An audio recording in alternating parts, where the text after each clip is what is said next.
Okay, so I'm here today with Bob Dobkowski, a dear friend of mine from many years ago. Many years ago. He just celebrated his 60th birthday. Happy birthday, Dubs. Thank you, sir. And we're here on behalf of Latin Business Today and the Sports Business Institute. And today's subject matter is going to be about youth baseball. I mean, Bob and I played together when we were kids in Lindenhurst, New York, which for those of you who don't know is on Long Island, Suffolk County, Long Island, and pretty competitive and obviously good baseball at all levels there. In fact, Bob was on a team that went to the Little League World Series. We'll get to that in a minute, but let me just say this, without his head getting too big, Bob is one of the best players, probably, if not the best baseball player that I ever played with. So, he went on to play and have a career, a college career, and then beyond. Instead of me telling you all about Bob, let's ask him. Bob, welcome and tell us about yourself. Well, you said, we grew up together in Lindenhurst, New York, and played Little League baseball. Played on the 1974 Lindenhurst New York State Championship team, went to the regionals. We lost to Connecticut, who wound up playing in the college Little League World Series against, I guess it was Taiwan back then. But then played high school baseball at Lindenhurst, went on to play college baseball at Eckerd College, and then had a little bit of a tryout with the Orioles. Didn't go very well, and then played a little bit in Holland, and then came back and started working like most people do. But I had a decent baseball career as far as most people go. I was fortunate enough to play at Eckerd College, which was a Division II school in St. Petersburg. I just happened to be with my college coach, John Mayett, about 30 minutes ago, which is good to see, Coach. And I was fortunate enough to meet a lot of great baseball people being in St. Petersburg. I played at the same college that Bill Livesey coached at before he went on to help create the Yankee dynasty. I was fortunate enough to have Brian Butterfield as my infield coach, who was the same infield coach that Derek Jeter had, who mentioned him in his Hall of Fame speech. I had Carlos Tosca, who is the only manager in Major League Baseball history to not play pro baseball, to manage the Toronto Blue Jays, and countless other guys who coached Mike Canobio, who was in the Long Island Hall of Fame for his coaching ability. So my Coach Matt, I think, is in 7 Hall of Fames: the Cape Cod Hall of Fame, the Eckerd Hall of Fame. Hey, listen, we both love the game, and I think at all levels. And by the way, for the uninitiated, a Division II baseball team in Florida like Eckerd, St. Leo, that's pretty damn good baseball. And when I moved away, we this is before email and the internet and such, so obviously we didn't keep in touch over those years. But I always had in the back of my mind that I would see you at a high level of baseball. So, but things happen, and so you did get to play professionally, but. The concern and the issue of the day is really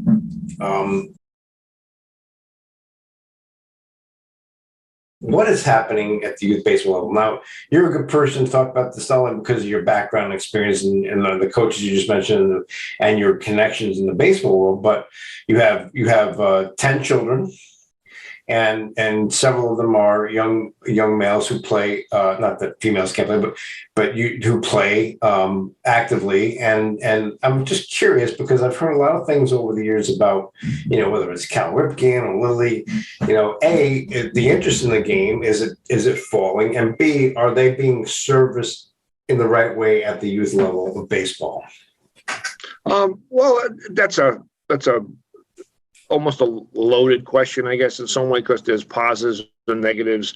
You mentioned a couple of organizations, Cal Ripken would be one, and they do some good things. And I think there's some things that they could probably change. And I think that the people at, let's just say, Cal Ripken have the best interests of the kids at heart, I think, as a whole. But then, you have so many people and you have so many different variables involved. I think the first thing is, we played Little League baseball. There was all-stars at 12.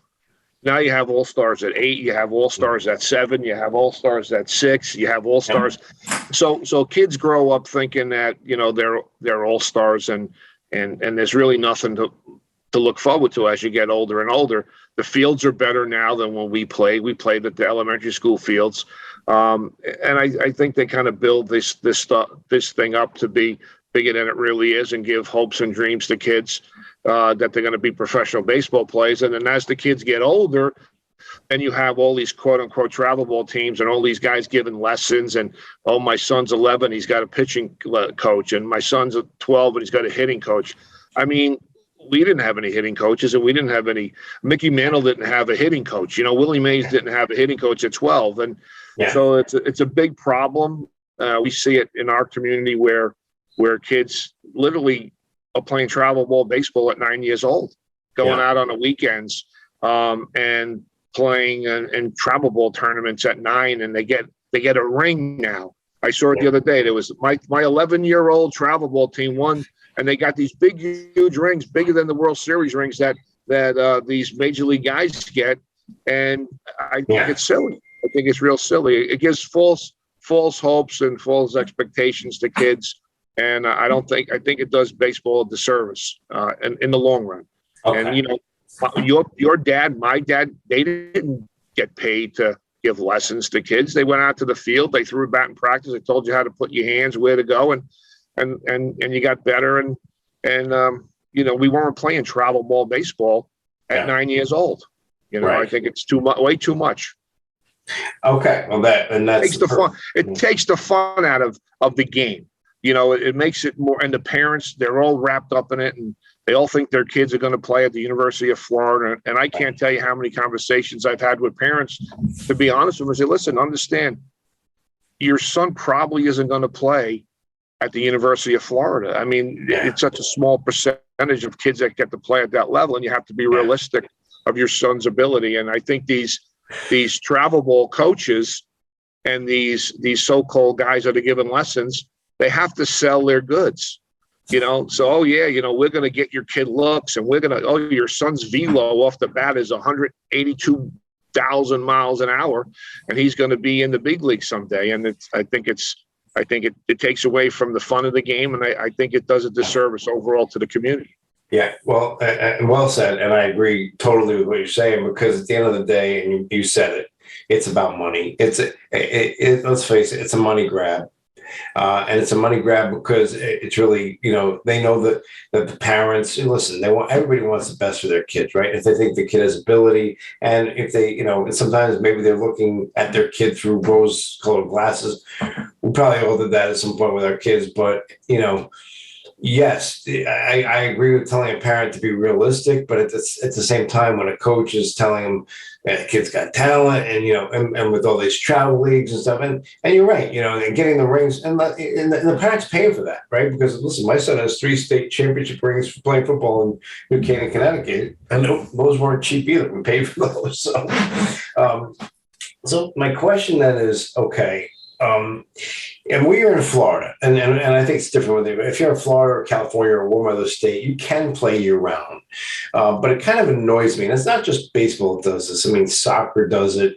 Maybe all the sports do it now, where hockey, they want the kids to play that sport, all year round. Now, when we were kids, we were very seasonal. Baseball, we played football together, you and I. I don't know what your winter sport was. I wrestled until I moved away. So every sport had a season. So that's a bad thing, right? That the kids aren't participating in more than one sport. Well, it's funny. I just had this conversation. Like I said, I was with my college coach there, and we were just talking about that. When we grew up in New York, you had football was from a certain time to a certain time. It ended, and then you either played basketball, you wrestled, you ran cross country, whatever the sport was. The sports didn't overlap. There wasn't any conflict. There wasn't any worry that said, my son's not going to make the basketball team if he's on the football team. And everyone kind of worked together. So then you moved to the winter sports, and you wrestled, or you played basketball, or you did something else, and then you had baseball. And then baseball was over, and then you had, some of baseball, whatever you had, but the sports didn't overlap. The kids got to develop different muscles for different sports. And I think that's what they're talking about.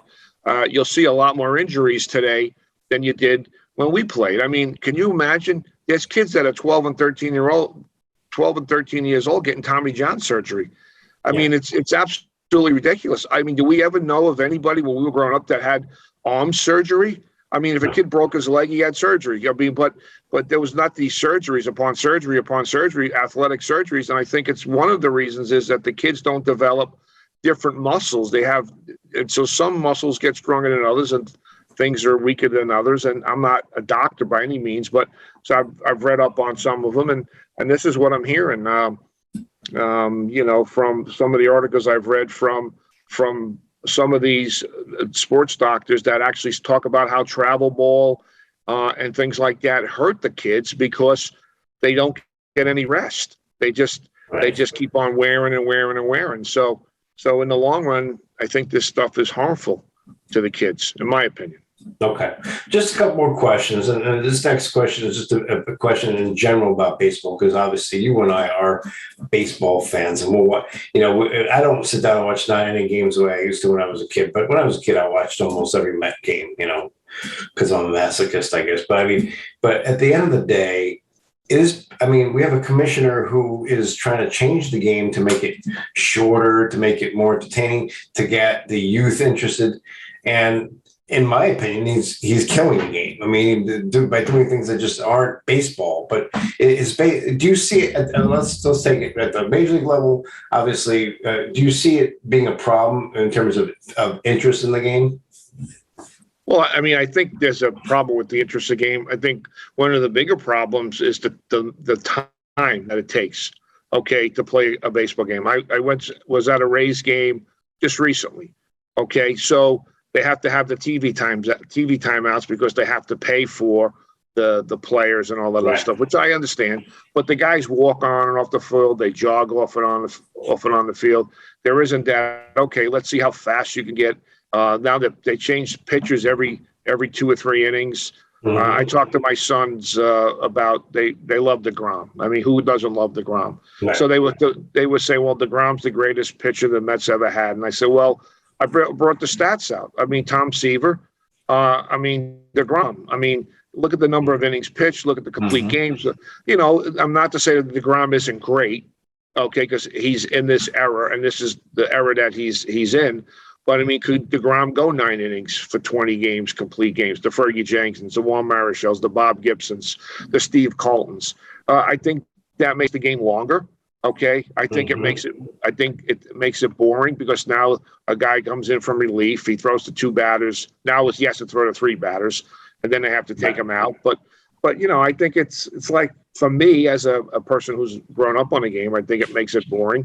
And I think I'm a traditionalist, I guess you'd say.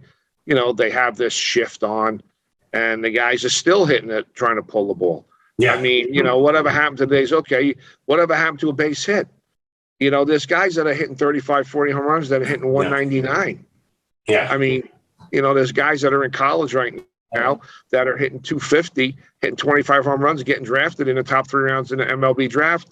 And I'm sitting there going, how do you get drafted in the pro baseball? You're hitting 250. Yeah. I mean, so I think it's changed the game a little bit. Yep. Okay.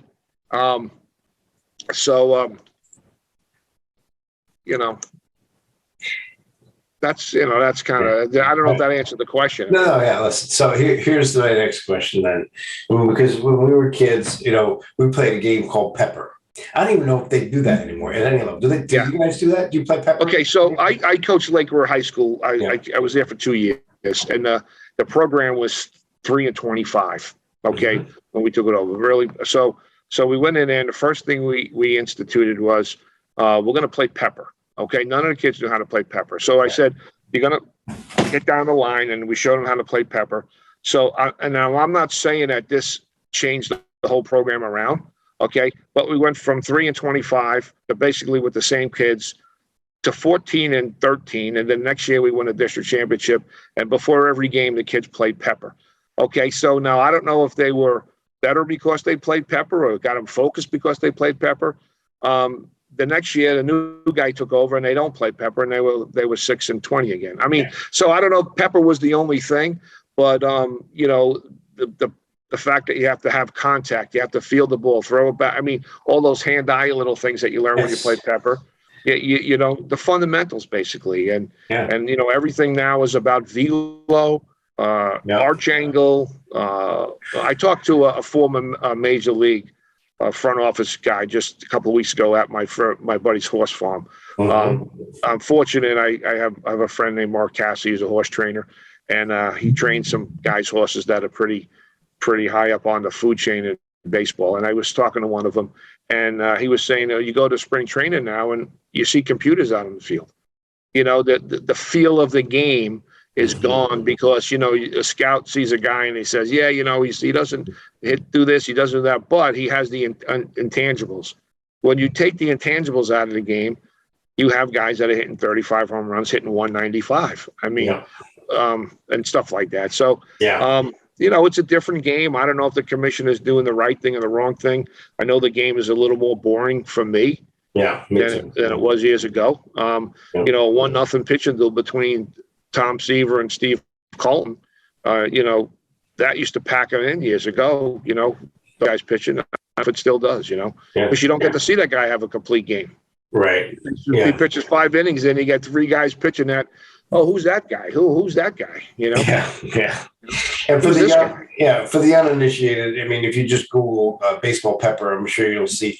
But basically, what it taught you was back control. You had 3 or 4 guys in front of you, and it taught you to. And essentially, what Bob and I are talking about is, you see, if we saw some third base line that was unattended, we're going to drop down a bunt, right? Because you're giving us the base, and that's and so it drives me nuts. Like you said, when a guy gets up there and just refuses and hits, you got 6 guys on the second base side, and he won't, and he just pulls it into the shift. So I don't know. I agree. I think the game obviously has changed and is changing, and